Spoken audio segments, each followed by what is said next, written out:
Bem-vindos a mais um Clube do Livro. Meu nome é Maria Emília de Arnaldo Silva, sou R2 em Cardiologia Pediátrica da Cardioped Brasil e essa é uma apresentação como parte do programa de residência em Cardiologia Pediátrica da Cardioped Brasil, Centro do Coração da Criança. Hoje o tema é a dupla via de saída do ventrículo direito e a principal bibliografia é o Mosen Adams Heart Disease. Então, a dupla via de saída do ventrículo direito é um tipo de conexão ventrículo arterial no qual ambas as artérias se originam pelo menos 50% do ventrículo direito. E existem algumas informações anatômicas essenciais que a gente deve avaliar em pacientes com uma dupla via de saída do ventrículo direito, como o arranjo atrial, as conexões atrioventriculares, a morfologia das válvulas atrioventriculares, as conexões ventricular-arteriais, inclusive se existe um overriding ou um straddling, a morfologia e a relação das comunicações interventriculares com os vias de saída, se existe alguma obstrução no trato de via de saída, a relação entre o posicionamento das artérias, como se elas estão lado a lado, anterior ou posterior, e se existe algum defeito associado. Então, epidemiologicamente, a dupla via de saída do ventrículo direito, ela representa 1,3% das doenças cardíacas congênitas, sendo que 1,1 caso a cada 10 mil nascidos vivos. Não existe predileção racial ou de sexo e nem nenhum defeito congênito específico associado à doença, porém existem relatos em pacientes com trissomia do 13, 18, síndrome da deleção de 22q11 e pacientes com trissomia do 21. Então, embriologicamente, a dupla via de saída do ventrículo direito, ela se insere no espectro morfológico dos defeitos conotroncais. Então, assim como ocorre na grande parte das cardiopatias congênitas, a fisiologia e o tratamento derivam da embriologia. Então, com exceção do tronco arterial comum, que ocorre devido à falha na septação dos grandes vasos, outros defeitos conotroncais são essencialmente, na verdade, defeitos rotacionais. Então, acredita-se que o desenvolvimento do septo conal seja responsável por essa rotação e a variabilidade entre as lesões individuais é melhor compreendida em termos de espectro de desenvolvimento desse septo conal, que determina a posição relativa das duas válvulas semilunares em relação aos ventrículos. Então, embriologicamente, nas anomalias conotroncais, existe um espectro entre corações no quais existe um cônus abaixo da aorta, como visto na tetralogia de Fallot na seta, e corações nos quais não existe cônus abaixo da válvula aórtica, como na transposição dos grandes artérias na segunda seta. Então, em cada extremidade desse espectro é tudo ou nada, em termos de cônus.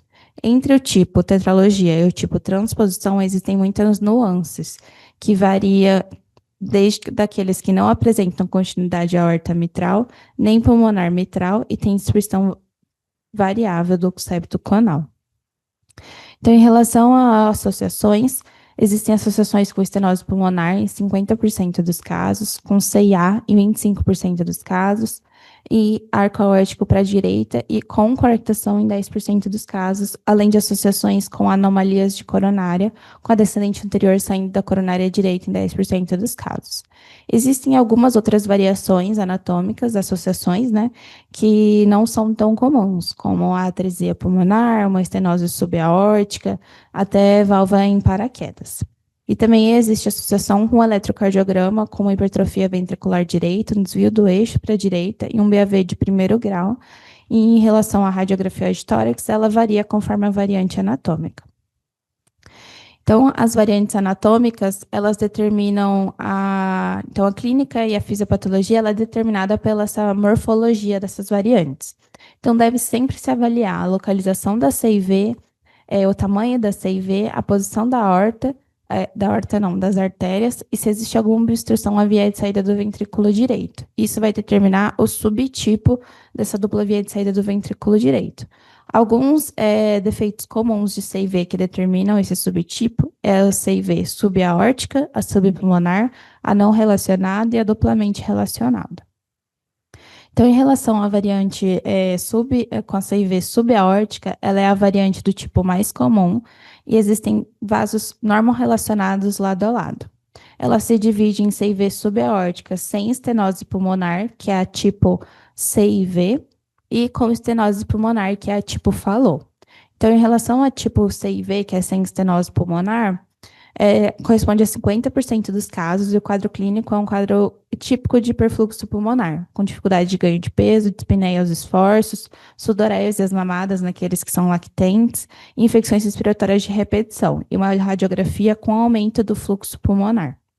O tratamento, a princípio, ele é clínico, com diuréticos e vasodilatadores, como os IECAS e os BRAs, e aqueles que não têm um controle clínico, pode ser feita a bandagem paliativa para se aguentar até a correção total. Então, a correção total é feita entre 1 e 6 meses de vida, realizando, se possível, a tunelização entre o ventrículo esquerdo e a aorta. Em relação ao que ele falou, que é com estenose pulmonar, esse paciente ele apresenta uma cianose progressiva, com crises de cianose, assim como não falou, e pode apresentar um sopro sistólico com uma B2 única.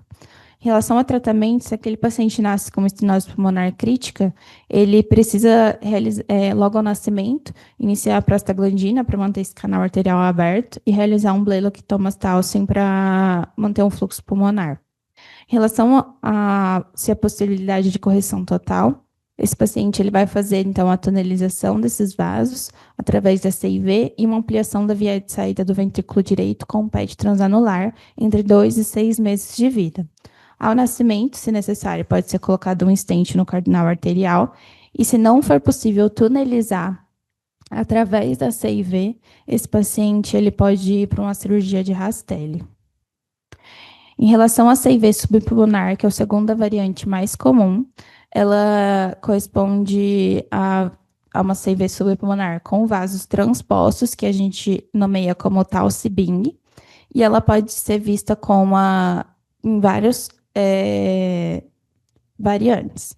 Então, aqueles pacientes que têm uma TGA simples com uma CIV, acontece em 30% dos casos, esses pacientes apresentam insuficiência cardíaca congestiva ao nascimento e cianose, e ao nascimento deve-se iniciar a prostaglandina, avaliar a necessidade de Haskin para aqueles que têm uma CIA restritiva e o JTN com tunelização VE à artéria pulmonar. Aqueles pacientes que, além da transposição, eles têm ainda uma estenose pulmonar, eles podem precisar da cirurgia de Rastelli ou Nicaido, onde você faz a translocação desse vaso através da raiz aórtica, ou a cirurgia de Heavy ou translocação.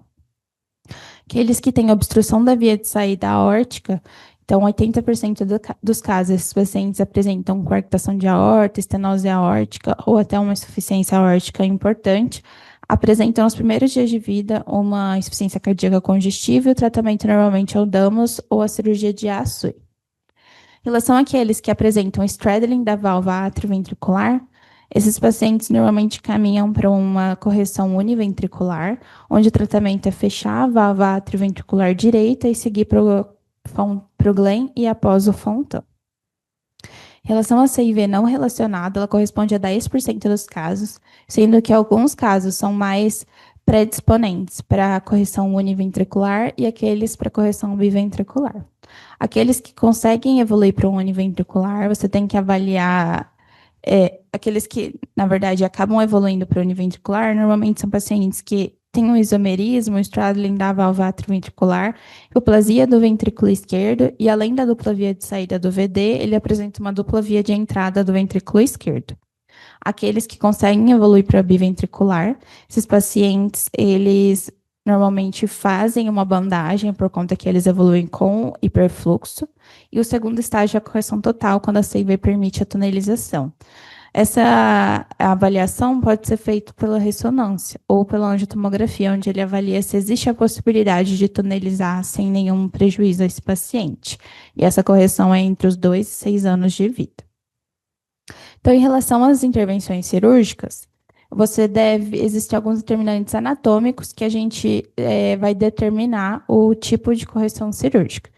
Então, a posição, o tamanho e o número de CIVs e a relação com o sistema de condução, a distância entre a válvula tricúspide e a válvula pulmonar, se existe straddling ou overriding da válvula atrioventricular, a relação entre as grandes artérias, a presença de uma estenose subpulmonar, uma presença de estenose aórtica ou uma anomalia na anatomia das artérias coronárias. Então, aqui ele traz tempo ideal para o momento da correção dessa cirurgia. Então, aqueles que são tipo CIV, que é a CIV subaórtica sem estenose pulmonar, normalmente um estágio de correção cirúrgica é o suficiente para conta do hiperfluxo e normalmente é só o fechamento dessa CIV. Naqueles que é o tipo de transposição, normalmente é um estágio só de correção, antes que o ventrículo se torne disfuncional. Naqueles com tetralogia de Fallot, normalmente a correção é feita antes dos 6 meses de vida, em um reparo só. E aqueles com uma CIV não relacionada, vai depender muito se esse paciente tem condições de tunelização.